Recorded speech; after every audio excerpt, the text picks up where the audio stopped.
Manong, pwede po ba tayong huminto? Nahihina po kasi ang asawa ko eh. Inihinto ng driver ang van sa tabi nang marinig nito ang pakiusap ng isa nitong pasahero. Ang asawang tinutukoy nito ay si Raraya na kanina pa nagrereklamo na ihing-ihi na habang bumabiyahe. Mabilis na bumaba ang babae at pumunta sa likod ng malaking puno. Masukal at maraming talahib sa lugar na yon.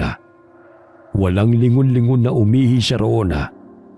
Pagkatapos ay nakahinga siya ng maluwag, saka pa lamang lumingon sa kaliwang bahagi. Naistatwa siya sa kinatatayuan nang makita ang isang babaeng walang buhay. Duguan at wakwak ang katawan.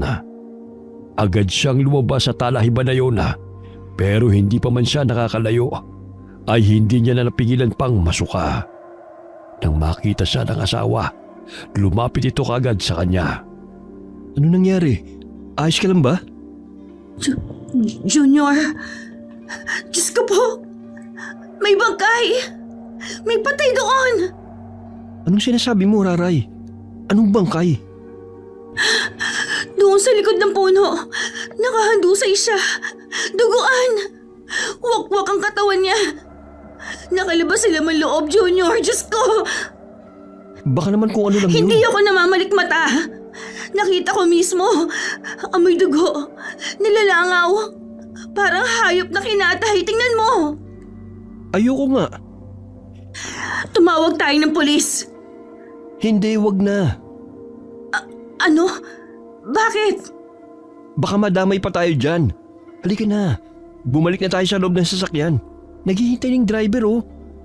Ayusin mo yung sarili mo. Pero mahal, sigurado ka ba?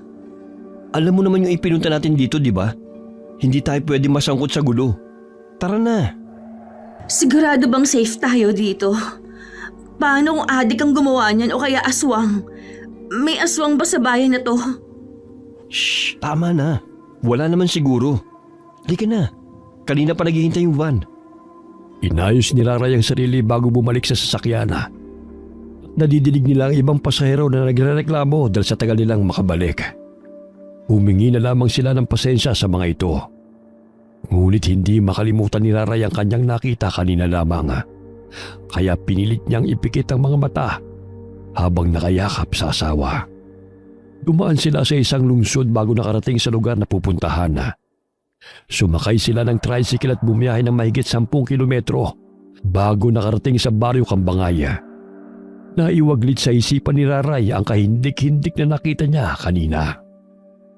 Maganda at malaki naman pala itong bahay ni ate at kuya. Bakit nila iniwan ang lugar na to? May kuryente at may sariling balon. Malawak ang lupain nila at pwedeng taniman ng mga gulay at ibenta sa palengke. May palayan din tsaka fish pond. Tamang-tama, bibili tayo ng similan ng tilapia para may ma-harvest tayo pagkalipas ng ilang buwan. Mag-alaga din tayo ng mga manok. Hindi tayo mamomroblema sa pagkain dito. Sipag lang talaga ang kailangan at perang pampuhunan. May natitira pa naman tayong pera eh. Ibibili natin ang kakailanganin dito. Pero ma, hindi kita tayo pagalitan ni ate. Hindi kasi tayo nagpaalam na titira dito. Baka palayasin tayo eh. Oo nga ma, baka magalit si ate. Lalo na't inaway ko siya noon. Tsaka hindi ko napadalahan ng pera nung nasalanta sila ng bagyo. Ikaw naman kasi, bakit napakamaldita mo? Ayan tuloy, nagdadalawang isip ka tuloy sa ate mo. Ang damot mo kasi. Sinabi ko na noon na bigyan mo ang ate mo ng tulong dahil kailangan nila. Ayun, at nasermonan na nga. Naku, huwag kang tatawa-tawa riyan. Totoo lang ang sinasabi ko. O di ba ano ka ngayon? Nagkatotoo ang sinabi kong bilog ang mundo. Ewan ko ba sa anak mong yan ma? Totoong napakadamot noon. Ang dami-dami naman sanang pera dati. Oo na, nagsisi na ako. Huwag niyo na akong pagtulungan. Kainis naman oh. O siya, huwag na tayong magtalo-talo at baka mapikuntong si Raray. Huwag ka na mag-alala, ako nang bahalang magsabi sa ate mo. At ako na magpapaliwanag ng sitwasyon yung dalawa. Sige na, pasok na sa loob at kailangan nating linisin yan bago magamit. Lumaya sila sa kanilang lugar upang takasan ang kinakaharap na problema ng mag-asawa. Malaki ang utang ni Raray sa mga lending. Habang si Junior naman ay hinahanap ng kapulisan dahil aksidenteng nakapatay ng tao. Kaya naman ay tinulungan sila ni Aling Irene at dinala sa lugar ng isa pang anak. Pero ang bahay na ito ay abandonado na. Sa pagkakalabila ay naghiwalay ang dating mag-asawa at nakapag-asawa ng foreigner ang kapatid ni Raray na si Rowena na ngayon ay nasa ibang bansa na. Nagsimula ng bagong buhay ang mag-asawang Raray at Junior. Isang taon lang ang lumipas ay malalaki at nangingitlog na ang mga alagang manok at malalaki na rin ang mga tilapia sa fish pond. Nakapag-ani na rin sila ng palay at nakapagbenta ng mga bunga mula sa pananim ng mga gulay. Nagpatayo rin sila ng maliit na tindahan na malapit sa kalsada.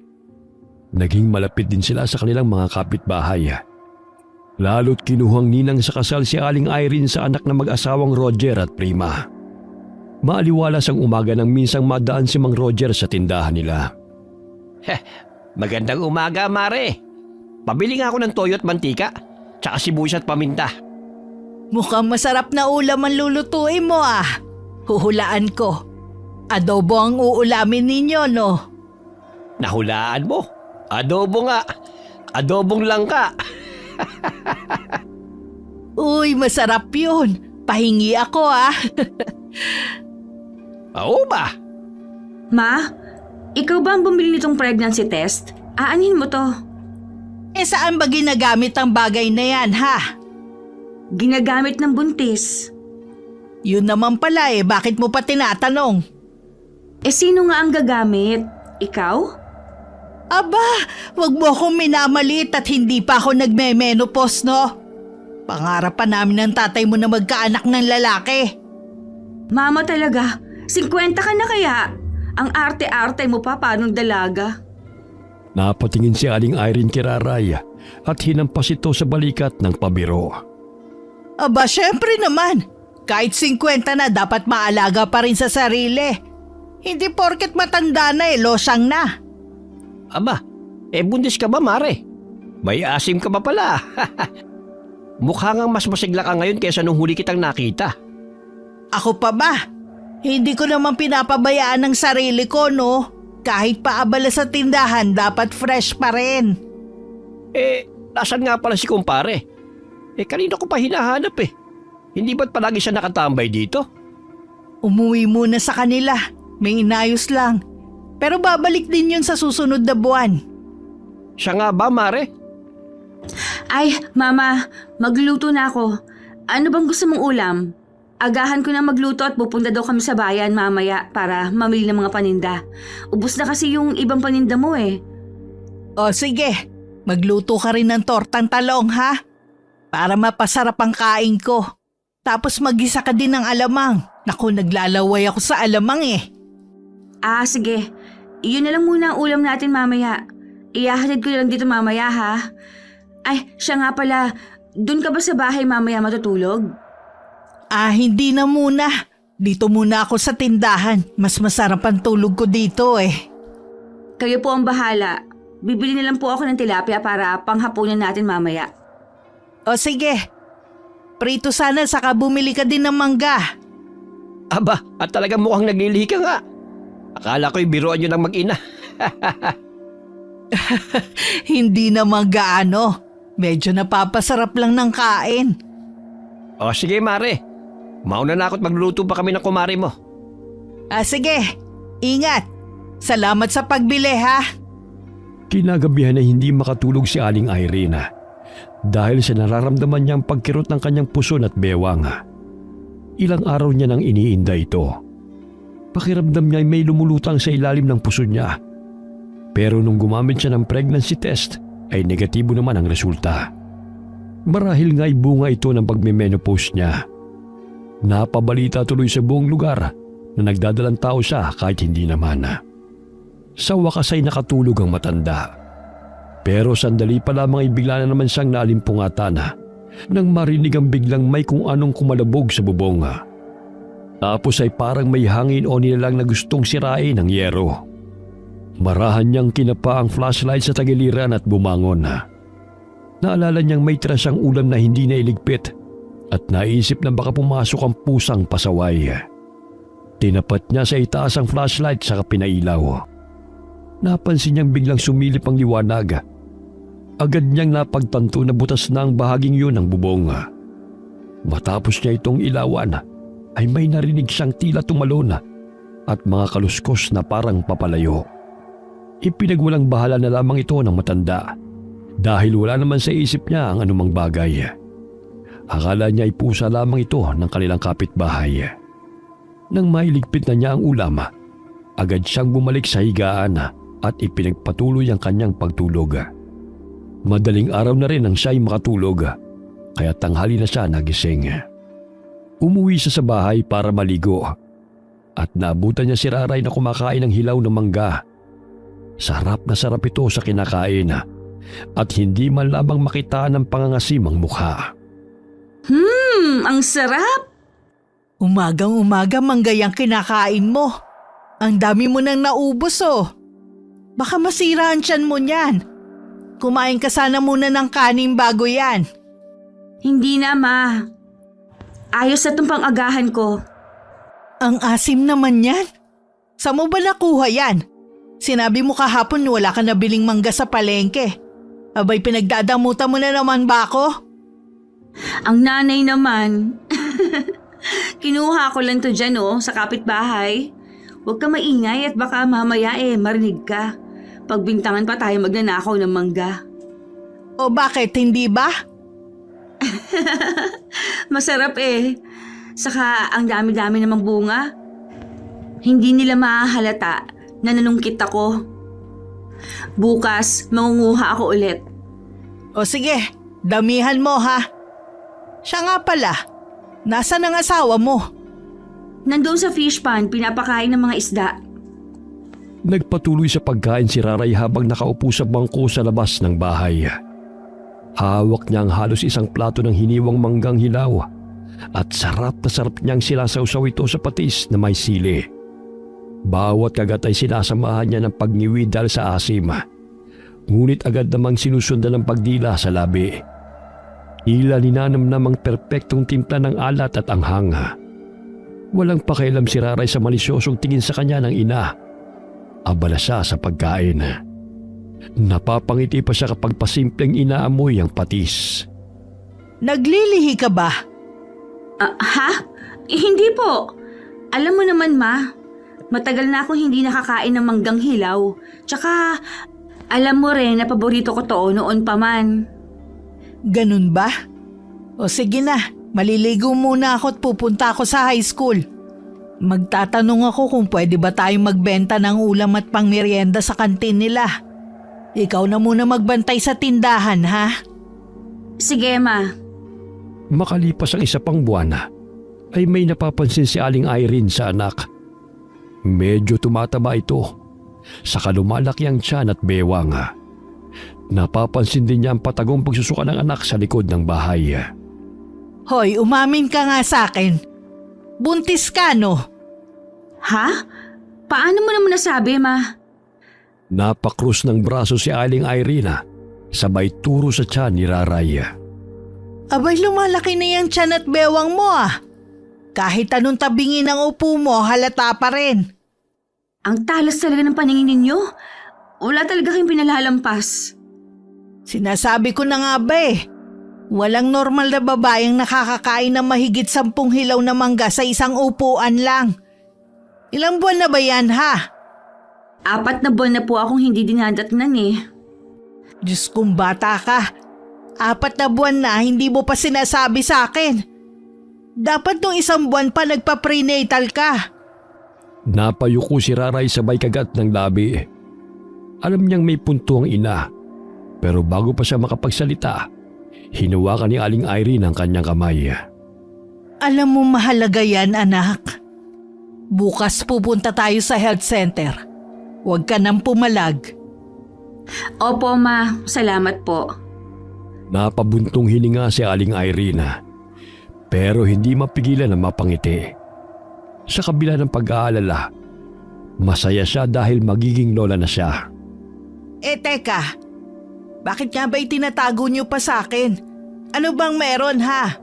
May binabala kayong masama ng asawa mo, no?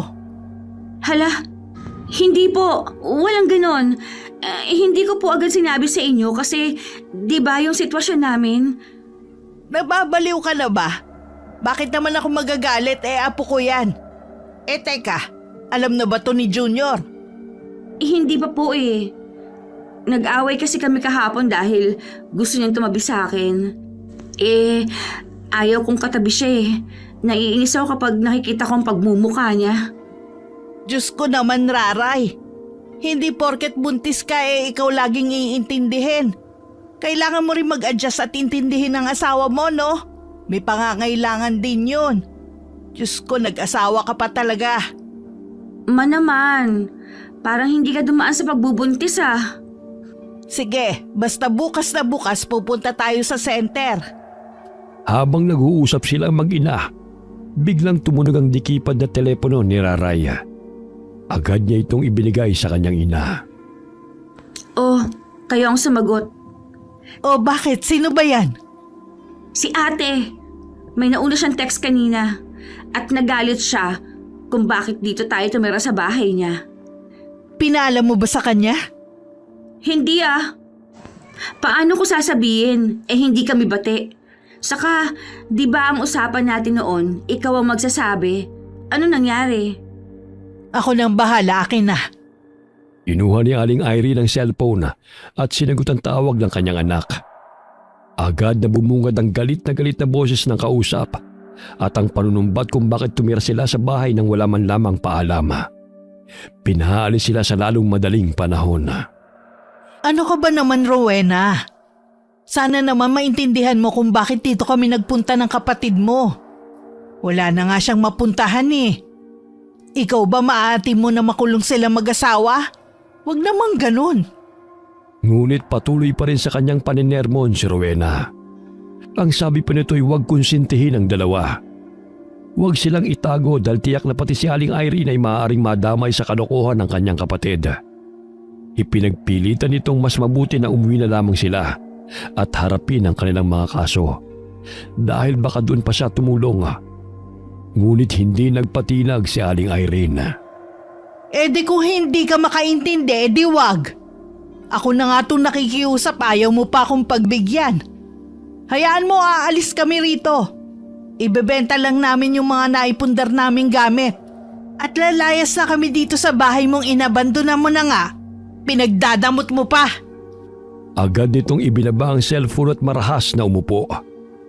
Napahila mo sa kanyang muka. Nagtitimpi ng kanyang galit at inis sa panganay na anak. Sabi sa inyo hindi talaga magandang ideya ang pagtira dito sa bahay niya. Malaki talagang galit niya sa akin. Ewan ko ba sa babaeng yun? Pero may sinabi siya na ipinagtataka ko. Ano po yun? Sabi niya, hindi raw talaga tayo dapat tumira rito. Sabi niya mas mabuting umuwi na lang tayo. O kaya lumipat ng ibang matutuluyan. Dahil delikado raw sa lugar na to. Sus, at naniwala naman kayo. Ang sabihin nyo, nanggigipit lang siya. Kasi, gusto niyang ipamukha sa akin na nakaangat na siya. Mahigit 1 taon na tayo dito May masama bang nangyayari? Hayaan mo siya. Saka tayo umalis kung personal niya tayong palalayasin dito. Paano kung tumawag ulit? I-block mo na lang muna. Mas mabuting umuwi siya at magkausap kami ng harap-harapan. Inabukasan ay sinamahan ni Aling Irene ang anak papunta sa baryo para magpa-prenatal. Gaya ng napag-usapan ay naglakad lamang sila. Habang naglalakad ay isang matandang lalaki ang nakasalubong nila sa daan. Isang matandang gusgusin. May bahagyang pagkakuba at nakasumrero ng lumang buri.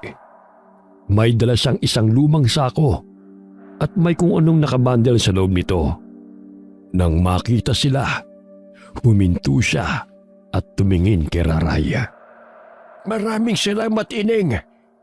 Pakiingatan mo yung dinadala mo at maraming matatakam riyan. Ho? Anong ibig niyo pong sabihin, Tatang? Maraming matatakam sa sanggol na nasa sinapupunan mo. Napaatras si Raraya. Biglang gumuhit ang kaba sa kanyang mukha. Otomatikong hinawakan niya ang kanyang tiyan. Paano niyo po nalaman na buntis ako? Sa edad kong ito? Ay ha, hindi na bago sa akin yung ganyan. Dati rin ako manghihilot.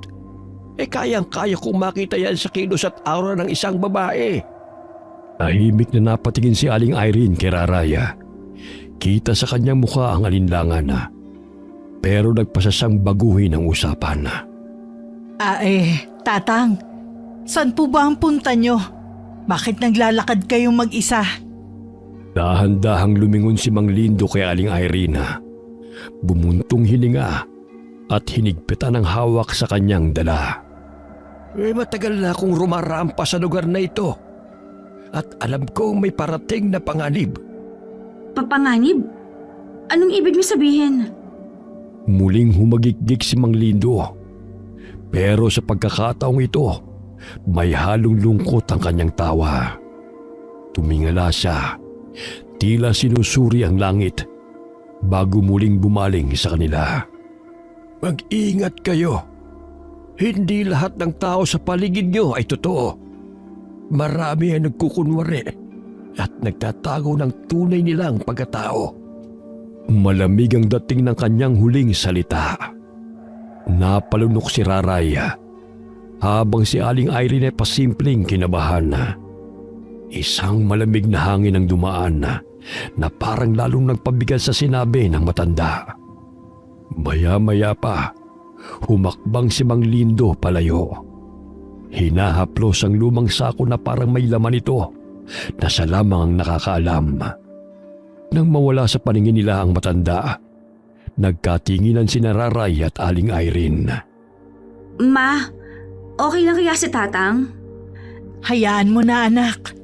Mukhang wala sa tamang pag-iisip ang matandang yun. Huwag mo na lang pakinggan. Nagpatuloy na sila sa paglalakad papuntang health center. Maayos naman ang kalagayan ng kanyang anak. Binigyan siya ng mga libreng gamot at bitamina. Nang matapos ay umuwi na sila. Habang naglalakad ay hindi mawala sa isipan ni Raray ang naging babala ng matandang lalaki. Panay ang himas nito sa kanyang tiyana kahit hindi planado ang kanyang pagbubuntis. Ni minsan ay hindi naman niya ginusto na may mangyaring di maganda sa kanyang anak. Pagdating nila sa bahay, agad nilang napansing mag-ina na may mga putol ng sanga ng suha na nakalagay sa bintana at bubong. May nakaabag din sa mga pinto. Agad na napangiti si Raraya. Matapos kasi niyang sabihin sa kanyang asawa ang pagbubuntis niya, nangako itong aalagaan nila ang pagbubuntis niya. Napakunot noon naman si Aling Irene nang ilibot niya ang kanyang paningin sa paligid. Natawa naman ang anak sa naging reaksyon ng ina. Teka, ano nangyayari dito sa bahay? Tsakong si Junior ang may gawa nito. Abay, bakit siya naglagay ng mga ganito rito? Para saan naman? Sabi niya, protection daw yan sa mga aswang. Aswang? Bakit? May aswang ba dito sa baryo? Wala naman siguro, Ma. Pero hayaan na natin siya sa trip niya. Wala namang mawawala kung pagbibigyan natin eh.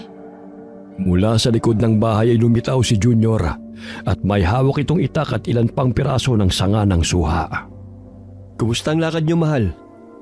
Maayos naman, pero medyo nakakapagod. Parang ang bigat na ng tiyan ko eh. Mabigat na kagad? Ang lit-lit pa naman ng tiyan mo.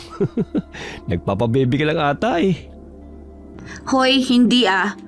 Ano nagpapabebe? Kasi naman ang kulit yung dalawa. Sabi ko naman kasi sa inyo, sumakay na kayo ng tricycle eh. Mukhang naglakad kayo papunta at pabalik eh. Yan tuloy, napagod ka. Si nanay eh, ang kulit. Para daw hindi ako tumaba ng masyado. Aba, talagang gusto pa akong isali sa paninise. Teka, anong meron sa kabila? Kina paring Roger at Maring Prima. Bakit parang piyesta sa bahay nila? Dumating ang bunso nilang anak mula Maynila. Matagal na rin daw hindi nakakauwi dahil sa trabaho. Kaya ngayon lang ulit nakabisita. Ah, ganun ba? Aba, Makiusyoso din kaya ako. Malay nyo, bigyan pa ako ng tsokolate galing Maynila. Mama talaga? Parang hindi nakakatikim ng tsokolate. Biro lang anak. Pero hindi masama kung may mag-abot, di ba? Sayang din yun. May punto nga naman si Mama. Nagkampihan na naman kayo. O siya, dinala muna ako sa tindahan tatambay at masyadong maalinsangan dito sa bahay. Sige, ikaw ang bahala. Magpahinga ka na muna, ha? Nang nasa tindahan na si Raraya, sakto namang dumating ang isang dalaga na sa tingin niya ay bagong dating galing Maynila. Maputi ito, may maamong mukha at medyo matangkada. Napansin ni Raraya ang malinis at mamahaling pananamit ng babae. Halatang hindi sanay sa alikabok ng probinsya. Bumili ito ng soft drinks. At bago pa man makaalis ay ngumiti ito kay Raraya at inilabas ang ilang produkto mula sa dala nitong baga. Mga panindang pampaputi at pampaseksi. Nagulat si Raraya at kaagad na tumanggi. Nako, hindi pwede yan sa akin dahil alam ko kapag mga ganyan, bawal yan sa buntis. Bahagyang napangat ang kilay ng dalaga at sandaling tinignan si Raray mula ulo hanggang paa bago muling ngumiti. Nagpaalam ang magandang babae at umuwi bitbit ang malalaking bote ng soft drinks.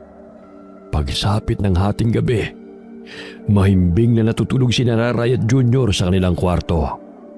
Habang si Aling Irene naman ay nakahilata sa tindahan.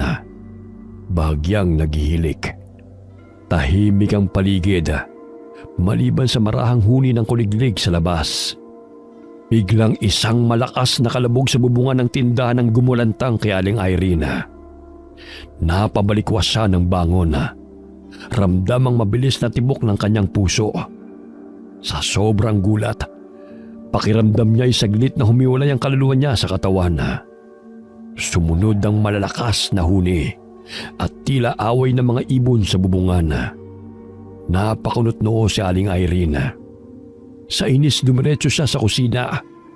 Kumuha ng isang malaking tasa ng mainit na tubig at walang pag-aalinlangan na lumabas ng tindahan. Sa tulong ng ilaw sa labas, tumingala siya at napasinghap sa nakita. Dalawang malalaking ibon ang nasa ibabaw ng bubong. Tila nag-aaway o nag-aagawan sa isang bagay na hindi niya maaninag. Pero ang mas nakakapagtaka, may kakaiba sa itsura ng mga ito. Hindi lamang basta malalaki. Masyado silang malaki para sa karaniwang ibon. Hindi na nagdalawang isip si Aling Irene. Buong lakas niyang isinaboy ang mainit na tubig pataas. Ay mga buwisit kayo! Lumayas kayo riyan! Mga istorbo! Napahiyaw ang mga ibon sa sakit, sabay lipad palayo. Siya namang paglabas ni Junior na may dalang itak. Ma, anong ingay yun?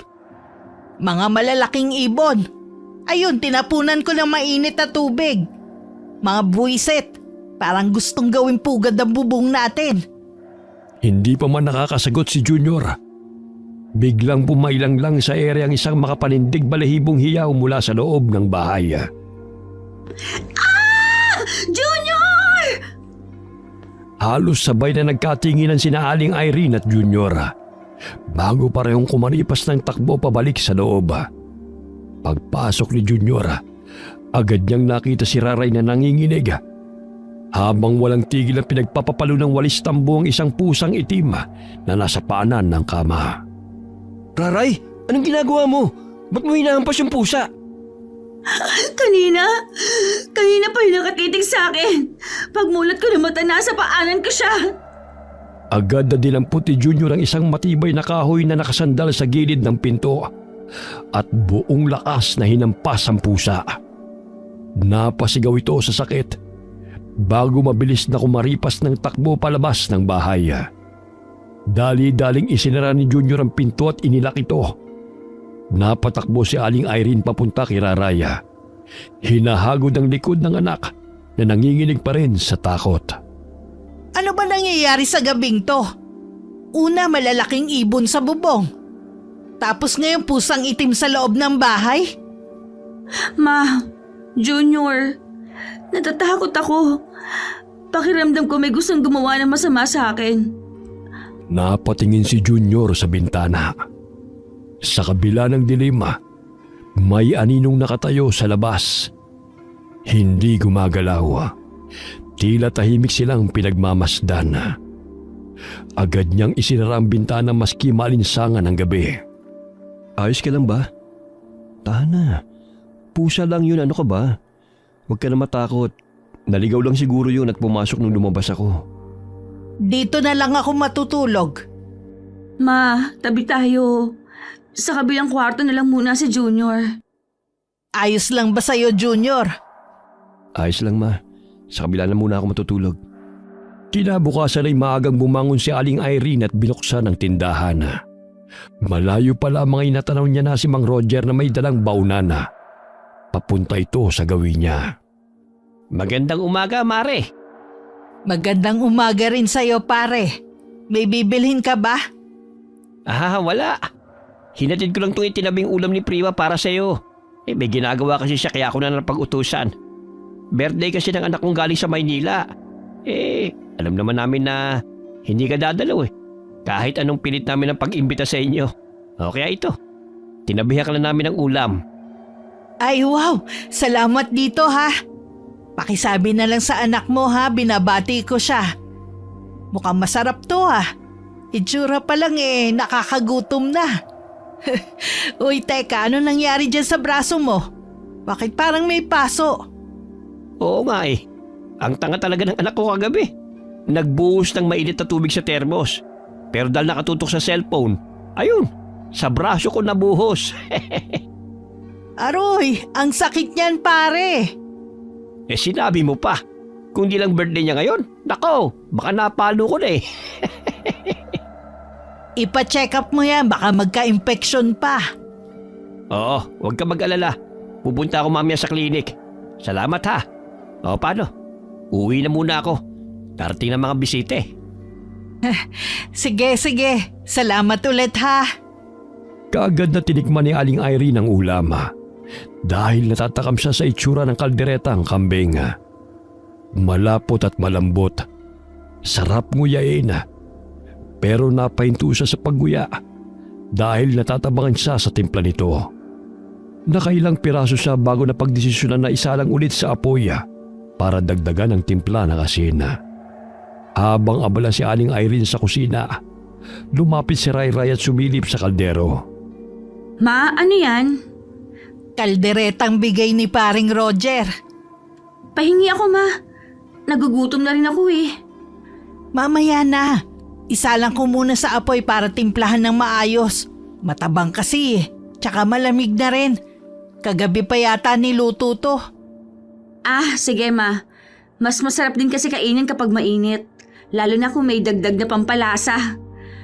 Balita ko, birthday ng anak Yan ba ang handa nila? Oo, siguro. Buti hindi madamot Kaso, bakit inuulit yung timplahan? Di ba masarap? Medyo. Pero huwag ka maingay baka magtampo. Di sila talaga masarap magluto. Palaging matabang ang mga putahe nila. Di yata sila marunong mag-asin Baka may lahi silang aswang, kaya hindi nag-aasin. Ano ka ba, Raray? Mamaya may makarinig sa'yo. Magalit pa yung kapitbahay natin. Biro ko lang naman po. Habang hinihintay nilang uminit muli ang kaldereta, napangiti si Aling Irene sa biro ng anak. Alam niyang palabiro si Raraya, pero hindi niya maiwasang mapahiling sa mga iniisip nito. Samantala, si Raray naman ay napatingin sa labas ng bintana. Wala namang masyadong tao sa paligid, pero hindi niya maiwasang mapaisip sa sinabi niya. Nang magsimulang umusok ang niluluto, tinikman ulit ni Aling Irene ang sarsa at ngumiti ng bahagya. Ayan, sakto na. Kumuha ka na ng plato't kanin.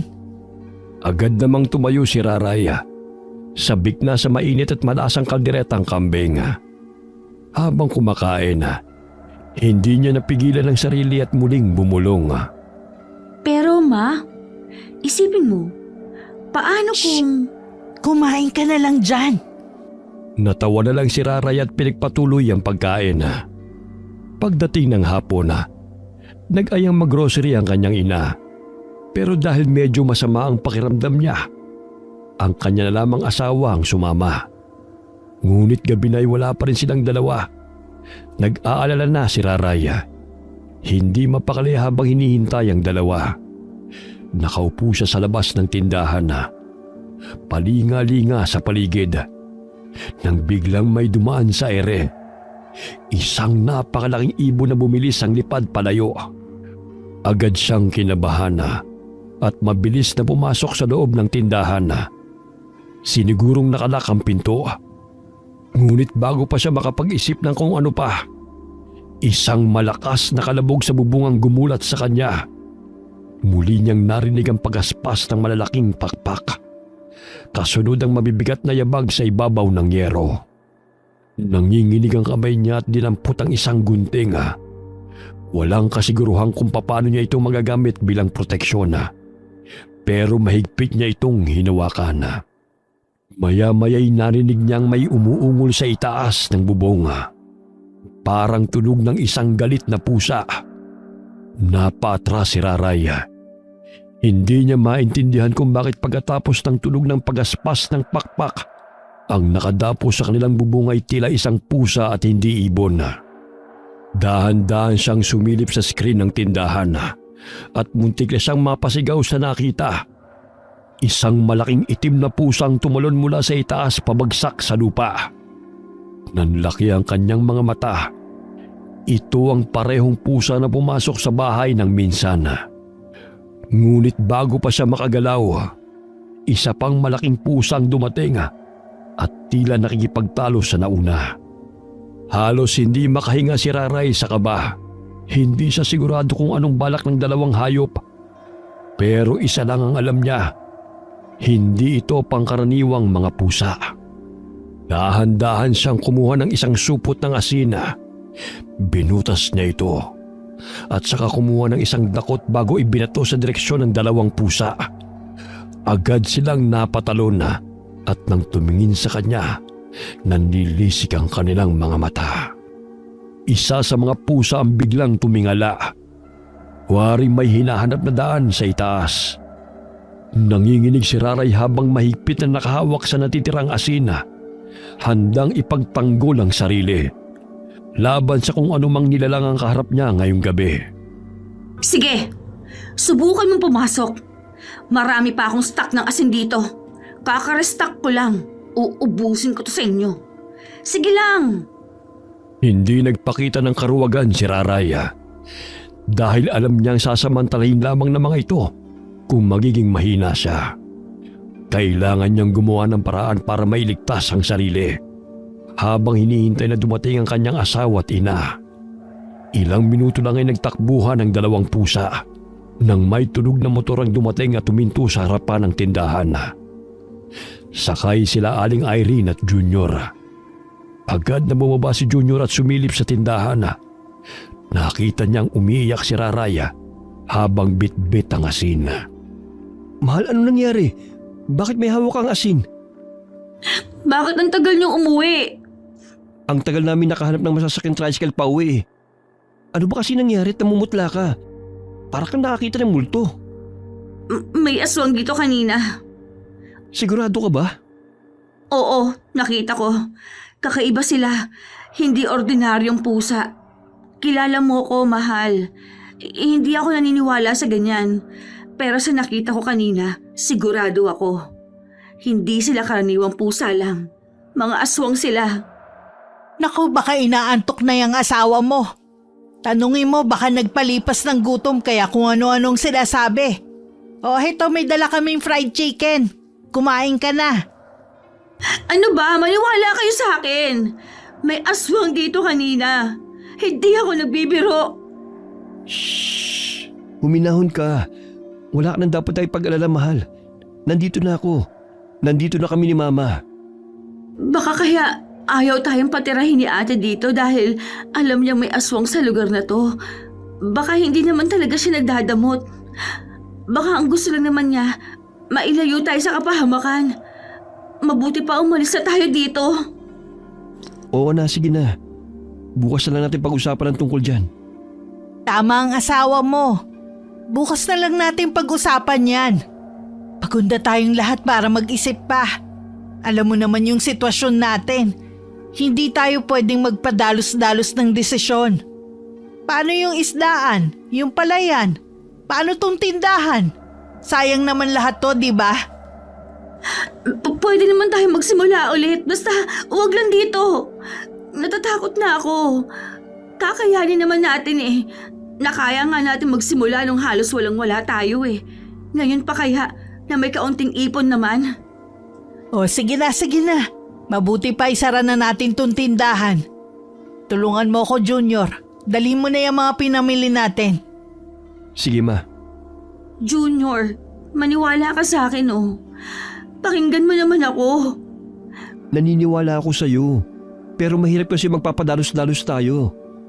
Pakinggan muna natin si mama sa ngayon. Kumain na muna tayo tapos magpahinga. Kunwari ka pang concern sa akin. Naglalagay-lagay ka pa ng mga sanga sa bubong dyan sa bahay. Pero ngayon kumpirmadong may aswang sa kamo ko ayaw ilayo.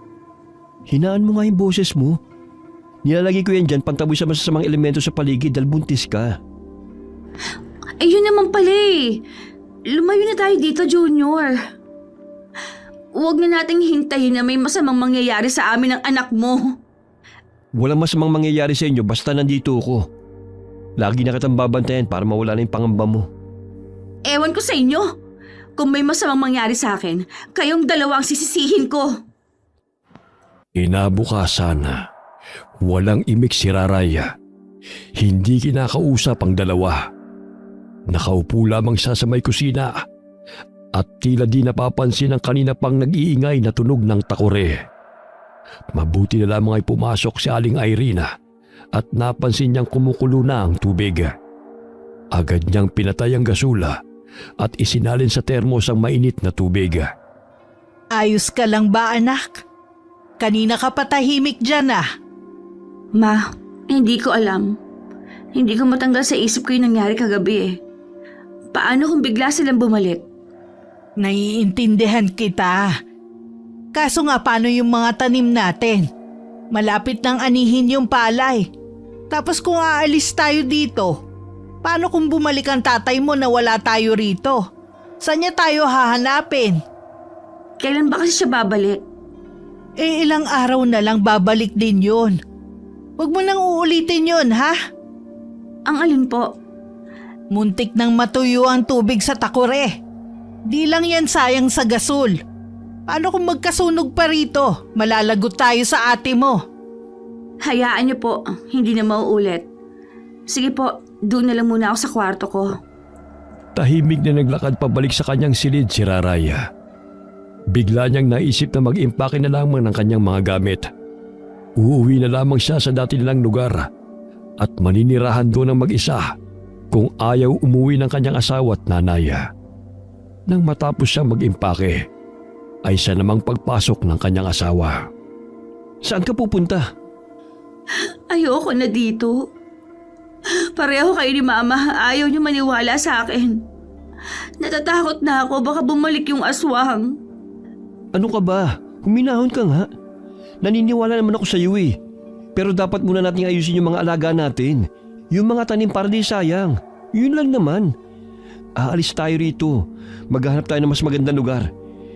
Pero hindi na tayo pwedeng bumalik dun sa dati.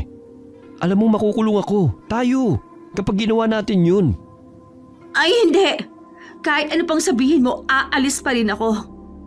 Sigurado ka? Eh mukhang ikaw hindi naniniwala sa akin na kaya kitang protektahan laban sa mga aswang na yun eh. Ano nangyari? Wala ka ng tiwala sa akin? Hindi naman yun ang ibig kong sabihin. O sige, ganito na lang. Kailangan muna natin maibenta maski man lang yung mga gulay. Saka mga alaga natin dito. Alis kagad tayo. Si Mama na lang daw maiiwan dito para hintayin si Papa.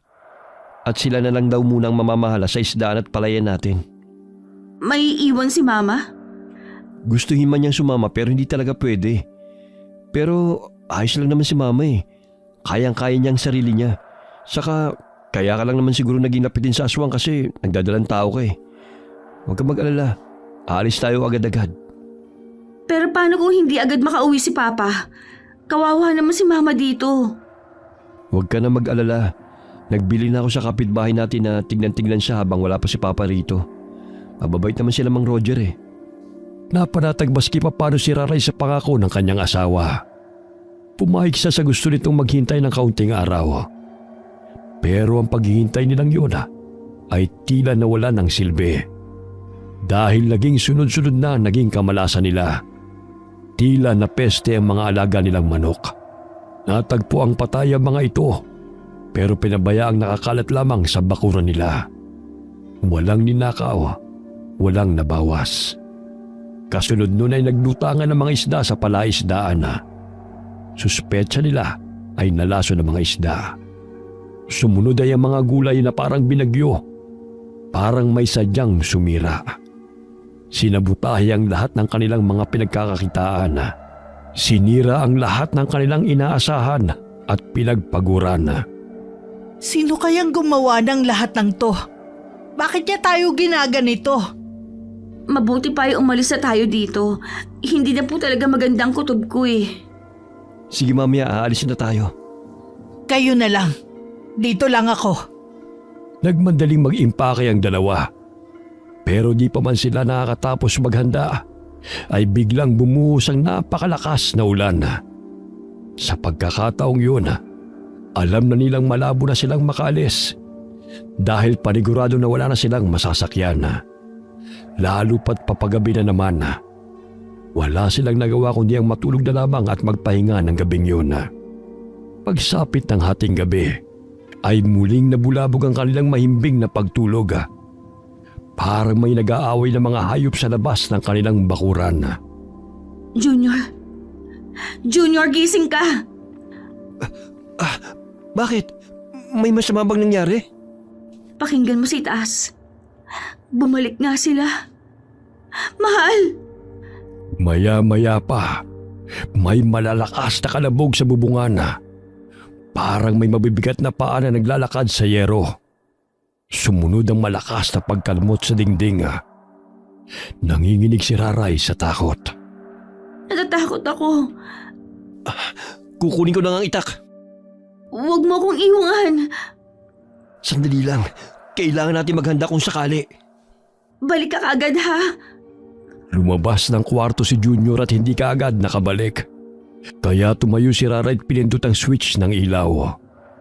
Umihip ang malakas na hangin mula sa jalousie at napatingin siya roon.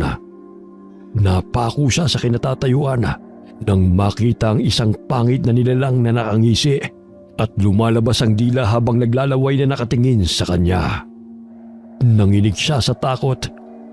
Pagbalik ni Junior ay may bitbit na itong isang sako ng asin at mga bawang. Hayop ka kung sino ka man! Hindi mo kami matatakot! Agad itong nagsaboy ng asin sa may bintana, pero hindi man lang ito tinablan gaano. Mas lalo pa itong naging agresibo. Lalo itong nagwala. Tumutulo ang malagkit at maitim na laway ng aswang. Anong gagawin natin? Kunin mo ang bagakay sa ilalim ng higaan. Iabot mo sa akin dali. Magtutos kami ng aswang na to. Ang bagakay na pinapakuha ni Junior ay isang uri ng manipis at tuwid na kawayan na madalas ay ginagamit sa panggagamot o proteksyon laban sa mga aswang. Nang iabot ito ni Raray sa asawa, agad niya itong hinawakan ng mahigpit at buong puwersang ginamit bilang pamutol sa dila ng aswang. Napahiyawang nilalang sa labas ng bahay. Isang nakakapanindig balahibong sigaw ng sakit at galit. Nagpupumiglas ito, pero lalo pang isinagad ni Junior ang bagakaya. Sinisigurong mapuputol ang tuluyan ng mahaba at matulis na dila ng aswang. Dumaloy ang maitim at malagkit na dugo mula rito. Bumaha sa sahig at nagkalat sa bintana. Nang tuluyang maputol ang dila, mabilis na umatras ang aswang. Tinatakpan ng dugo ang bibig habang lumulundag palayo sa dilim ng gabi. Nanginginig si Raray sa takot habang yakap ang sarili. Hindi makapaniwala sa nasaksihan na. Tapos na. Umalis na siya. Ayos ka lang ba? Hindi sumasagot ang kanyang asawa. Umihikbi lamang ito. Nanginginig ang katawan sa takot. Samantala, nagising din sa tindahan si Aling Irene at naririnig ang kumusyon sa loob ng bahay nila. Hindi siya lumabas, pero nakita niya ang nilalang na may kasamang 2 malalaking pusa. Dahil sa takot, hindi na siya lumabas at naghihintay na lamang ng pagkakataon at katahimikan bago siya umalis pauwi sa bahay. Naduduwag siya at hindi makapaniwala sa nakita. Ngayon lamang siya naniwala sa mga sinabi ng mga anak.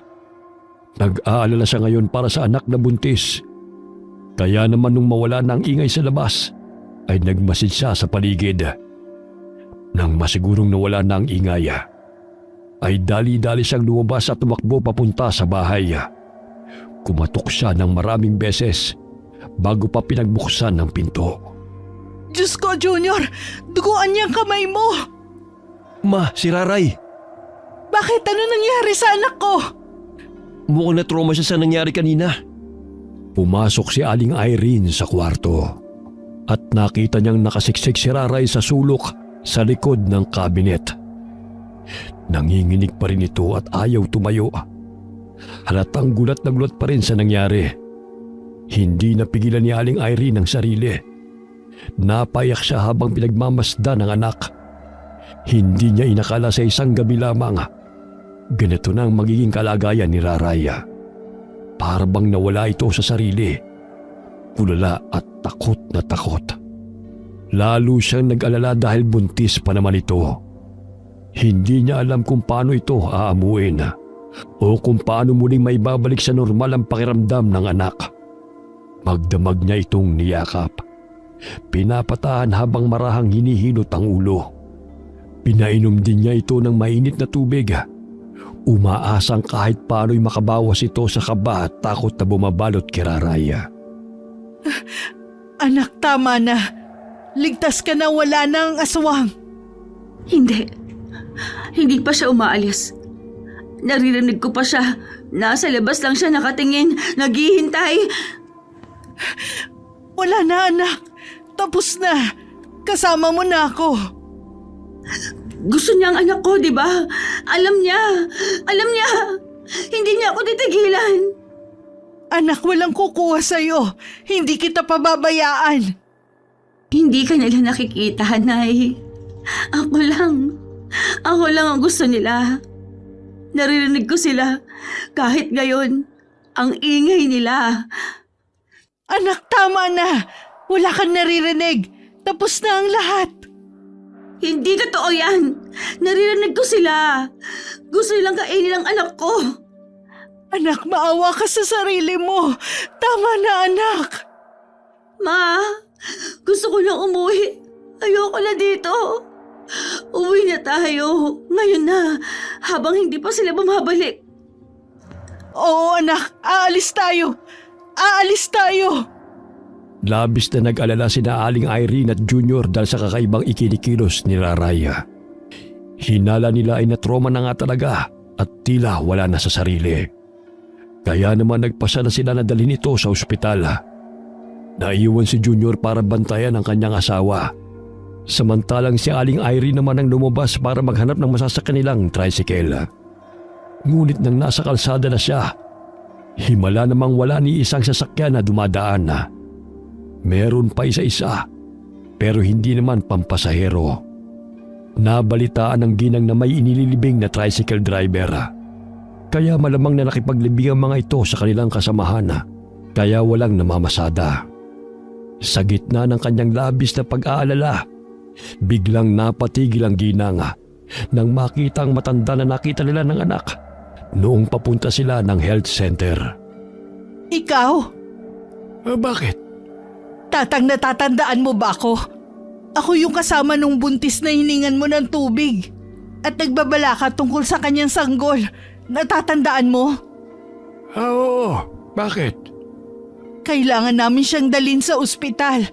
Kagabi kasi may nangyaring hindi maganda. Mukhang hindi kinaya ng utak niya at natulala na lang. Tatang, sinalakay kami ng aswang. Naniniwala ka na ba sa akin ngayon?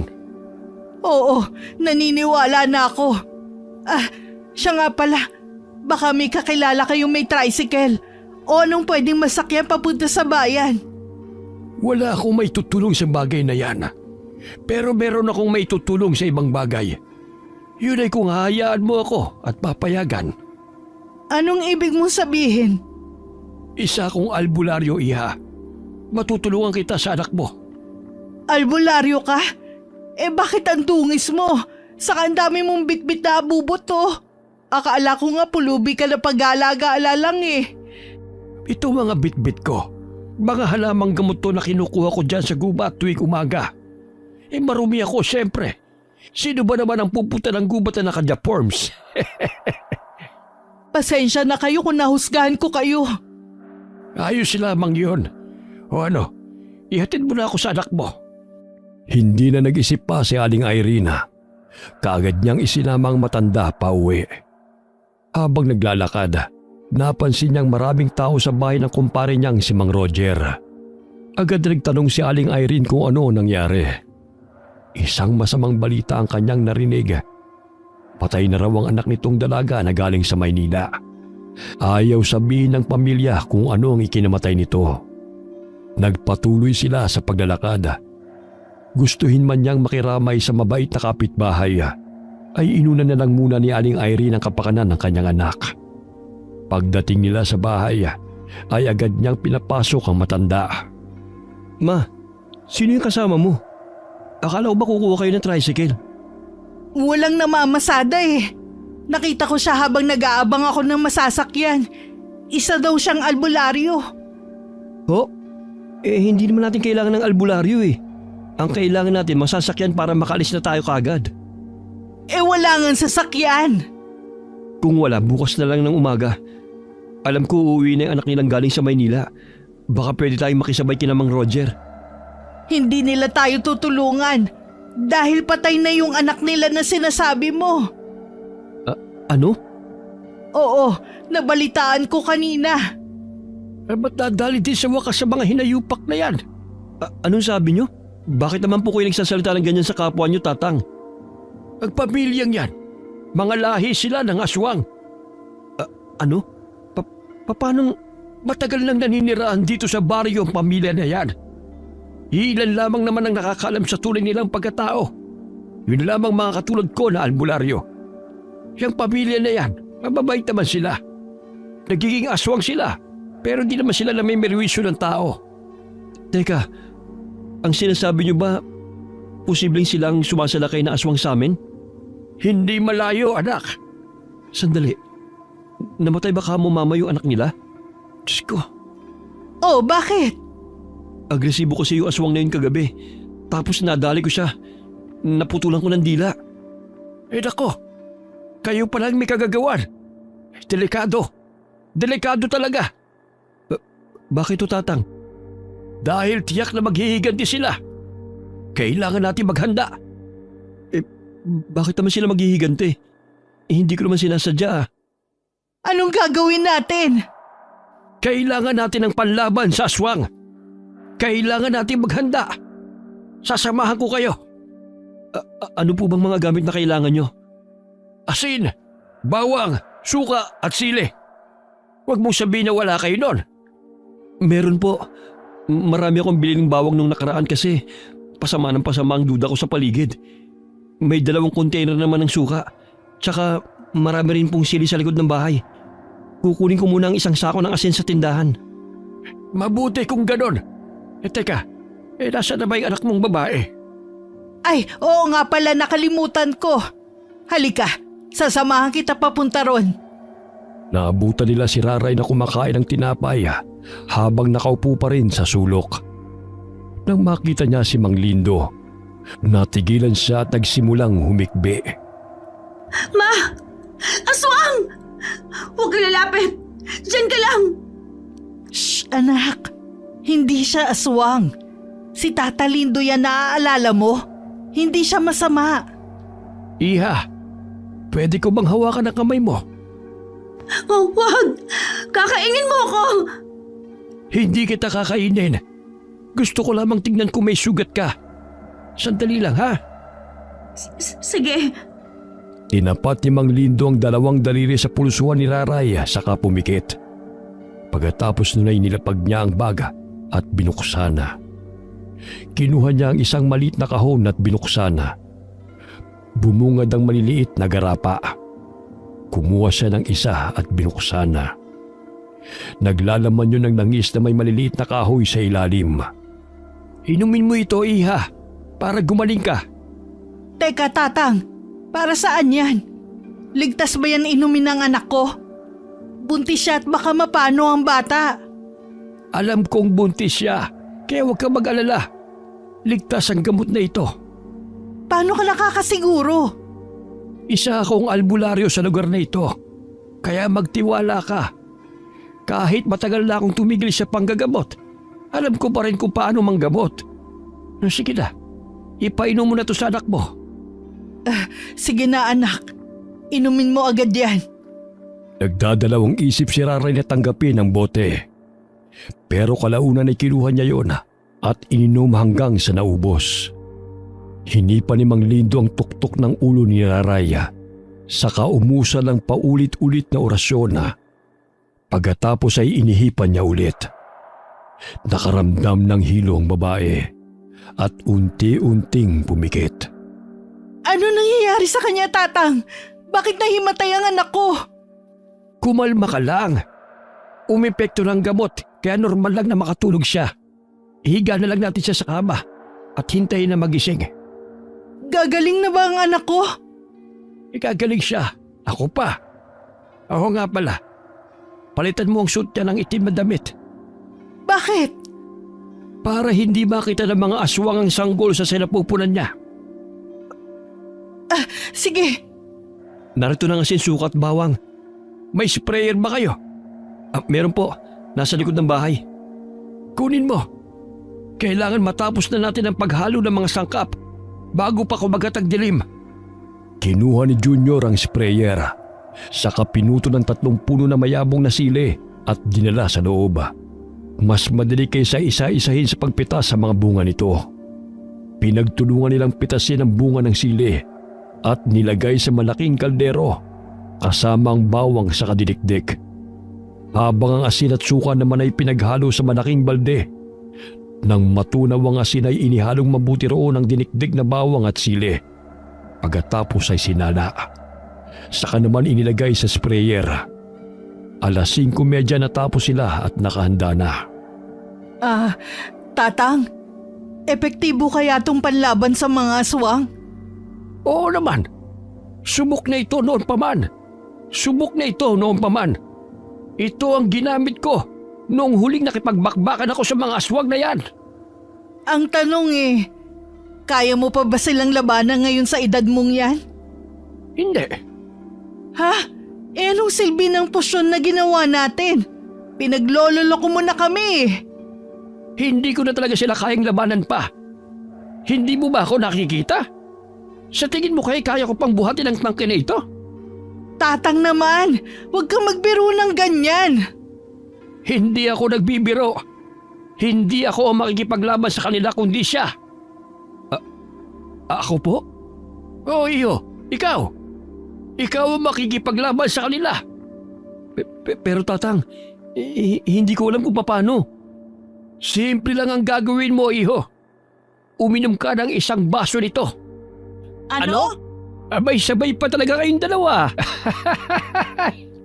Seryoso ka, tatang? Iinom ako niyan?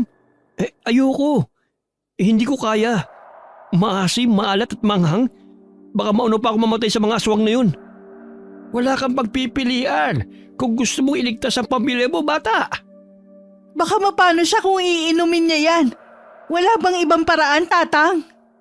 Ito lamang ang natatanging paraan para masugpo ang mga nilalang na yan. Kaya mamili ka, iho. Iinom ka nito o hahayaan mo na lang na napain tayo ng mga aswang sa gabing ito? Sige, iinom na ako niyan. Pero kung mamamatay man ako, dahil sa epekto niyan, kahit papano'y sinubukan ko maging matapang para sa pamilya ko. Yan! Yan ang tunay na prinsipyo ng isang bayani. Binabati kita. Sumang-ayon ang mutya na ikaw ang magmay-ari sa kanya. Mutya? Ano pong mutya? Kinuha ni Mang Lindo ang kanyang baga. Nilabas ang maliit na kahon at binuksan na. Bumungad ang gintong itlog na kasing laki ng itlog ng pugo. Napatitig si Junior sa maliit na mutya ng ibon na nasa palad ni Mang Lindo. Kinakabahan siya, lalo na nang marinig ang susunod na sinabi nito. Ito ang mutya ng ibon. Magagamit mo ito bilang iyong katuwang sa pakikipaglaban. Pero kailangan mo itong lunukin ng buo. Ha? Buo? Kaya mo ba yan, Junior? Diyos ko, ako nga parang nabibilao ka na habang iniisip pa lang eh. Tay, baka naman may ibang paraan. Gawin na lang natin sabaw. O kaya ihawin tapos isaw-saw sa toit kalamansi. Hindi pwedeng lutuin. Kailangan mo itong lunukin ng buo. Kung di mo wala ang bisa nito, huwag ka mag-alala. Malambot yan. Hindi ka mahihirapan sa paglunok. Pero bilisan mo, Junior. Tumatakbo ang oras. Sigurado ba kayong hindi didikit sa lalamunan ko yan? Baka naman maglakad ako ng nakaumbok ito sa leg ko habang buhay. Huminga ng malalim si Junior. Ipinikit ang mga mata at isinubsob ang sarili sa pagsasali ng baso sa bibig niya. Napangiwi siya habang nilulunok ang misteryosong mutya. Napatayo siya bigla hawak ang lalamunan. Nanay ko po. Parang may gumagapang sa loob ng lalamunan ko papunta sa tiyan ko. Ano to? Mabuti. Ibig sabihin, gumagana na ang mutya. Diyos ko, sana sinabi niyo man lang na may kasamang free stomach massage to. Sus Mariosep! Akala ko hinihimatay ka na. Pambihira. Parang biglang lumakas ang katawan ko. Ngayon ay handa ka na. Mabilis na lumipas ang oras. Si Aling Irene ay hindi mapakali. Samantalang ang dalawa niyang kasama ay tahimik lamang na nakamasid. Hinihintay nila ang susunod na mangyayari. Pagsapit ng gabi, nagsimula ng gumapang sa katawan ni Junior ang kakaibang enerhiya mula sa mutya. Para bang lumalakas ang kanyang pandinig at ang kanyang paningin ay unti-unting nasasanay sa dilim. Samantala sa di kalayuan, may mga aninong gumagalaw sa kadiliman. Nariyan na sila! Bilisan mo, Junior! Bago pa mahuli ang lahat! Wisikan nyo ng posyon ang lahat ng pasukan! Pintana, pinto, maging lahat ng mga butas! Mula sa labas ay maririnig na ang mga kakaibang kaluskos. Mga malalaki at mabibigat na yabaga. Kasabay nito ay malakas na kalabog sa kanilang bubungan. Si Junior maski kinakabahan ay ramdam ang kakaibang enerhiya na tila gumagapang pa rin sa kanyang katawan. May naririnig siyang mga bulong na parang nagsasabing huwag siyang mag-alala. Na kaya niyang lumaban. Isa na lamang ang naiisip niyang problema. Hindi pa niya alam gamitin ang mutyang nasa katawan niya. Nagkakalampagan na ang mga yero. Maingay na ang paligid. Meron na ring tunog na parang may matutulis na kuko na nagkakayod sa kahoy at semento. Napalunok si Junior.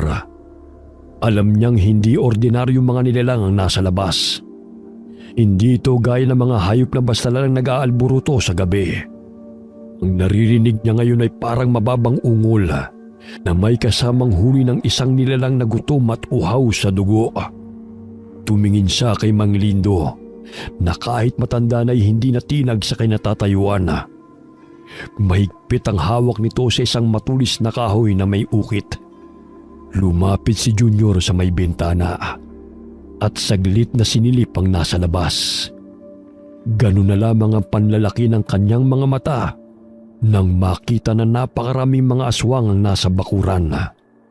Ang tansya niya ay halos nasa 20 ang aswang na nakapaligid sa kanila. Anong gagawin natin? Napakarami nila. Malala pa tayo dito ng buhay. Hindi! Huwag kang panghinaan ng loob, Junior! Hindi tayo maano!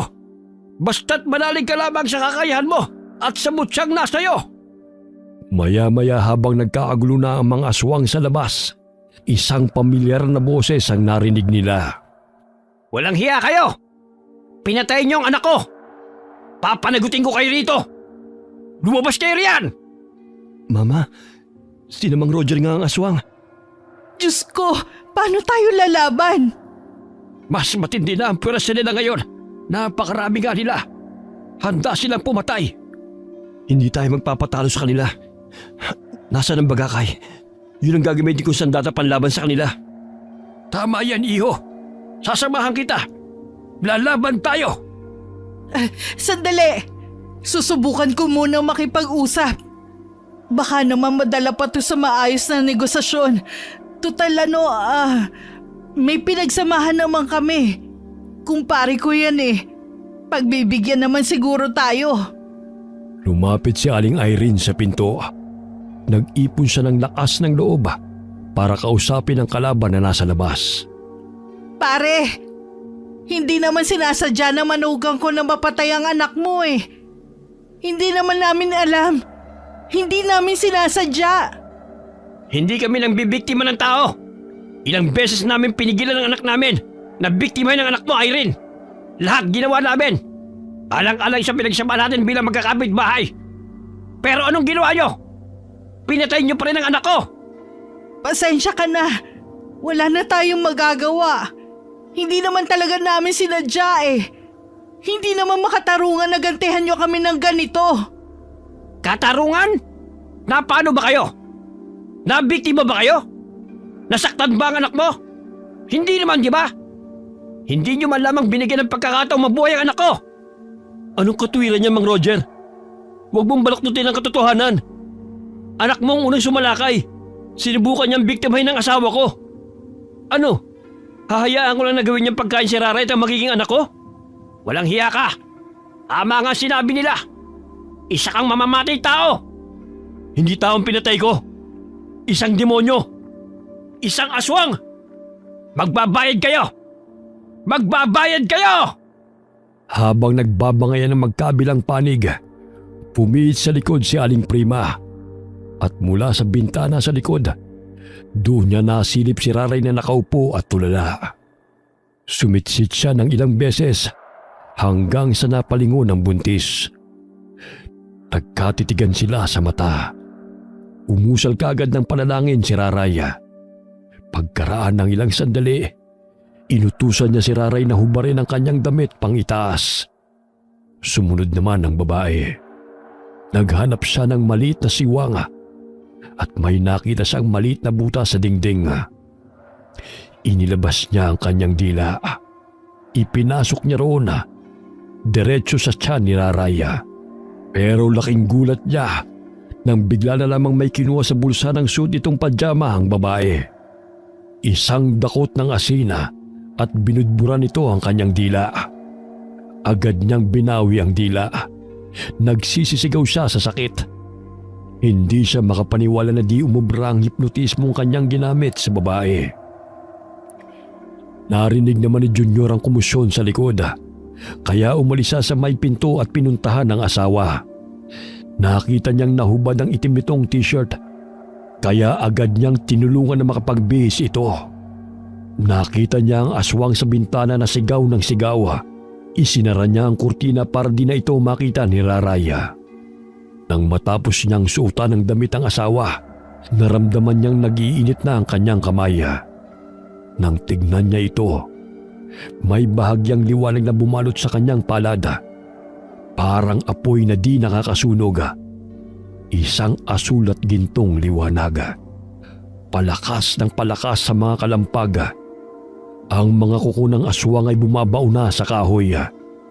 Gigil na silang makapasok. Sa isang iglap, nagdilim ang paligid. Tanging ang tunog ng humahaginit na hangin at ang nakakakilabot na pagkalampag ng pinto at bintana ang maririnig. Tapos isang malakas na sigaw ang pumunit sa katahimikan. Biglang bumukas ang isang bahagi ng dingding. Sira na ang kahoy sa isang gilid. Sa isang iglap, nakita niya ang malalaki at matatalim na mga kuko na dahan-dahang sumusungkit papasok. Ramdam niya ang panginginig ng kanyang katawan. Nangingilabot siya sa itsura ng mga nilalang na pilit pumapasok. Hindi! Hindi ko hahayaang makapasok kayo! Hinila niya ang asawa at inilapit ito sa kanyang ina na noon ay hawak ang posyo na ginawa nila. Si Mang Lindo naman ay may hawak na tungkod na may ukit. Si Junior ay ang bagakay na nagliliwanag na rin. Tila nahawa ng liwanag na lumalabas sa kanyang mga kamay. Agad niyang nilapitan ang mga aswang na nagpupumilit pumasok sa dingding at pinagpapalo ang mga yun. Agad silang napaatras at ang mga tinatamaan ng sandata nasunog ang kanilang mga balat. Nagsisisigaw sila. Umatungal lang napakalakas. Maririnig ang malalakas na pagaspas ng mga pakpak at takbuhan sa labas. Maya-maya'y biglang tumahimik.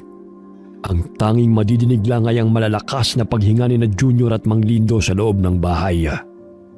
Mabuti na lamang at may dalang lampara si Mang Lindo. Kinuha niya ito sa kanyang sako at sinindihan. Hindi kasi sapat ang liwanag ng mutya sa buong kabahayan dahil maliwanag lang naman talaga ito sa mata ni Junior at ng mga aswang na kanyang kalaban. Nagkatinginan ng dalawa. Pareho silang hindi makapaniwala sa nangyari.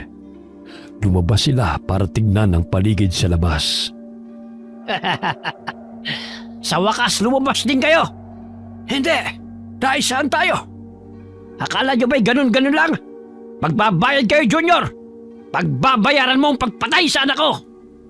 Sa isang iglap nagbago ang anyo ni Mang Roger. Namula ang kanyang mga mata. Bumaluktot ang kanyang likod at tinubuan ng malalaking pakpak. Humaba ang mga kuko at naging tila mga patalim. Nang inganga nito ang bibig, ay tumambad sa kanila ang matutulis din itong mga pangil. Nanlilisik ang kanyang mga mata at galit na galit. Nagpakawala ng isang malalim na alulong si Mang Roger at sa isang iglap, mula sa paligid ay lumitaw ang iba pang mga aswang. Sumugod ang mga aswang mula sa magkabilang gilid. Mabilis na parang hangin. Sa loob ng isang segundo, nakapalibot na sila kina Junior at Mang Lindo. Handang lumapa. Kayo mga aswang kayo! Di ba kayo nadadala? Alam ko namang alam nyo na ako nakapuksa sa mga kasama ninyo noon, di ba? Hindi ba kayo natatakot sa akin? At bakit kami matatakot sa iyo? Oo, alam namin isa kang dating malakas na antigero. Totoong ikaw ang pumatay sa mga ninuno namin. Pero, matanda ka na. Higit kaming mas malakas at mas marami sa mga nakalaban mo noon. Tama ng sasat! Laban kung laban! Sa isang iglap, humigpit ang hawak ni Junior sa bagakay na wari nag-aapoy sa kanyang mga palad. Ramdam niyang nag-uumapaw na enerhiya mula rito. Hindi niya na hinintay pang lumapit ang mga aswang. Siya mismo ang sumugod.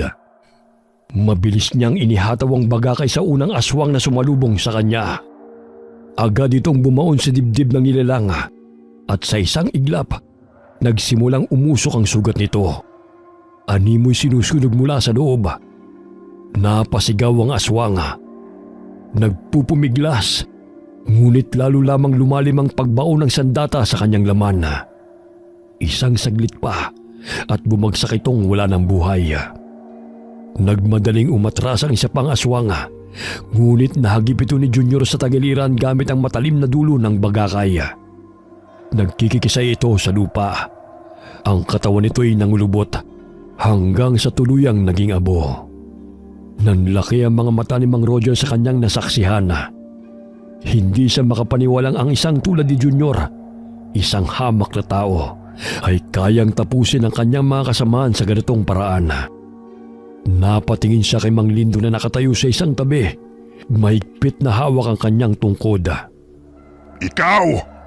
Anong ginawa mo? Hayop ka! Pinasahan mo ng kapangyarihan tong hayop na to!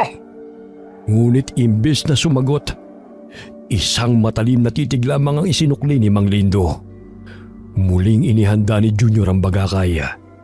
Itinapat ito kay Mang Roger at sa titig niyang matalim, maliwanag ang mensahe. Hindi sila titigil hanggat hindi nauubos ang mga halimaw sa kanilang harapan. Sugurin sila! Sumugod ang maraming pusa at higanting mga ibon kay Junior. Ngunit gamit ang liksi at lakas ay binibigay ng mutya, nagawa niyang isa-isang mapatumba ang mga yun. Dahil sa mutya, naging listo ang kanyang katawan at paningin. At bawat tamaan ng kanyang bagakaya, bumubulagta at nasusunog ang mga aswang. Samantala, nasa loob naman ng bahay sina Aling Irene at ang kanyang anak. Panay naman ang spray nito ng posyon para di tuluyang makapasok ang ilang aswang na nag-aabang. Pinalibutan nila ang sarili ng asin at bawang. Habang patuloy na nilalabanan ni Junior at Mang Lindo ang mga aswang na sumusugod, unti-unting naramdaman ng lalaki ang pagod. Ngunit hindi siya maaaring sumuko. Sa harapan niya, nakita niyang unti-unting lumapit si Mang Roger. Hindi mo ako matatalo, bata! Ang mutya mo'y walang bisa sa harap ng tunay na mandirigma! Mabilis na sumugod si Mang Roger. Isang mabilis na hampas ang pinakawalan nito, dahilan upang mapatras si Junior. Ngunit bago pa man siya tamaan, nagawa niyang ikambyo ang kanyang katawan at iwasan ang matinding atake. Isang saglit ang lumipas bago niya ginamit ang pagkakataon. Isang mabilis na buwelo at inihagis niya ang bagakay ng buong lakas. Tumusok ito sa dibdib ni Mang Roger. Agad siyang napaungol sa matinding sakit. Nagkikisay ang aswang habang unti-unting lumalabas ang maitim na usok mula sa kanyang sugat. Sinubukan niyang bunutin ang bagakay. Ngunit mas lalong lumalim ang pagbaw nito sa kanyang laman. Ang katawan niya ay unti-unting nangulubot. Hindi! Hindi maaari! Nagpapapalag siya, ngunit wala siyang magawa. Ilang saglit pa, isang huling ungol ng matinding paghihirap ang lumabas sa kanyang bibig bago tuluyang humandusay sa lupa. Wala nang buhay ang matandang aswang. Kasabay nito, ang mga natitirang aswang na nakapaligid sa kanila ay nagsimulang umatras. Napagtanto nilang wala na ang kanilang pinuno at wala silang laban kay Junior. Hawak pa rin ni Junior ang nagliliwanag na bagakay. Humihingal siya, pero sa wakas, tapos na ang laban. Naawa si Junior sa pamilya ni Mang Roger. Nakita niya ang pagiging mabuti ng mga ito sa kanila noon. Pero napagtanto rin niya na hindi nabibilang sa mundo ng mga tao ang mga katulad nila. Dahil kahit anong pagtatago ng tunay na anyo, ay lalabas at lalabas ang totoo nilang pagkatao. Tapos na. Nanalo tayo, Mang Lindo. Oh, tapos na! Pumasok na sila sa loob ng bahay. Isinara ang pinto at nagpahinga. Kawawa naman sila. Pero wala tayong mapagpipilian. Kailangan nating ipagtanggol ang ating sarili laban sa kanila. Hindi ko akalaing aabot sa ganito. Kumpare ko si Roger. Marami siyang naitulong sa amin noon. Mabuti silang tao sa abot ng kanilang makakaya. Pero hindi nila kayang pigilan ang sarili nila. Sa uli, babalik at babalik sila sa kung ano talaga sila. Tama ka, iho. May mga nilalang na hindi maaaring mamuhay kasama ng tao. Kahit anong pilit nilang magpakabuti. Darating ang araw na lalabas din ang tunay nilang kalikasan. Ay, salamat ligtas tayo. Pero paano kung bumalik pa sila? Hindi ko hahayaan yun. Kahit kailan, hindi ko hahayaang may manakit ulit sa pamilya natin. Sa paglipas ng mga linggo, unti-unting bumalik sa normal ang buhay ni na Junior. Ipinagpatuloy ni Mang Lindo ang panggagamot kay Raraya. Sa tulong ng mga halamang gamot, orasyon at dasala, ang nakatulong upang maialis ang lahat ng negatibong enerhiyang bumabalot sa isipan ng babae. Nilinis nila ang bahay at pinalayas ang lahat ng mga masasamang enerhiya. Sa paglipas ng ilang araw, unti-unting gumaling at bumalik sa katinuan si Raray. Bumalik ang kanyang sigla at muli siyang ngumiti. Wala nang takot, wala nang trauma. Habang unti-unting gumagang ang kanilang buhay, nag-ipon sina Junior at Raray upang makapagsimula sa ibang lugar. Ayaw na nilang manatili pa sa baryo dahil baka dumating ang araw na muling maghiganti ang mga aswang sa baryong yun. Pero bago sila umalis, dumating ang kapatid ni Raray. Nagkausap sila at nagkasundo. Noon lang nila nalaman na di naman galit kay Raray ang kanyang ate. Bagkos pinaalis sila nito sa bahay niya dahil alam niyang delikado ang pamilya sa banta ng mga aswang. Ginawa lamang niya ang pagpapalayas dati para sila'y mailayo sa kapahamakan. Sa kabutihang palad, tinulungan sila ng kanyang ate na mabayaran ang mga utang at danyo sa pamilya ng nasaktan ni Junior sa kanilang dating lugar. Naintindihan ng pamilya ng biktima na isang aksidente lamang ang nangyari. Kaya mas pinili nilang makipag-areglo kaysa ituloy pa ang demanda. Sa huli, nagsimula sila ng panibagong buhay sa isang payapang lugar. Malayo sa dati nilang baryo, malayo sa anino ng mga aswang. At sa kabila ng pinagdaanan nila, alam nilang sa bawat pagsubok, basta't magkasama silang pamilya, walang hindi nila kakayanin. Nanganak na rin si Raray ng isang malusog na sanggol na lalaki. Samantala, si Aling Irene at ang asawa naman nito ay naiwan sa bahay ng anak na si Rowena upang pamahalaan nito ang mga naipundar na isdaan at bukirin. Sa huli, ang ibang mga kamag-anak at kapamilya naman ni Mang Roger ay nagsialis na rin sa baryo at walang nakakaalam kung saan sila nagsilipat. Sa nangyaring yun, panatag na si Aling Irene at ang pamilya na doon nagtatapos ang malupit na paghihigante ng angkan ng mga aswang. Wakas.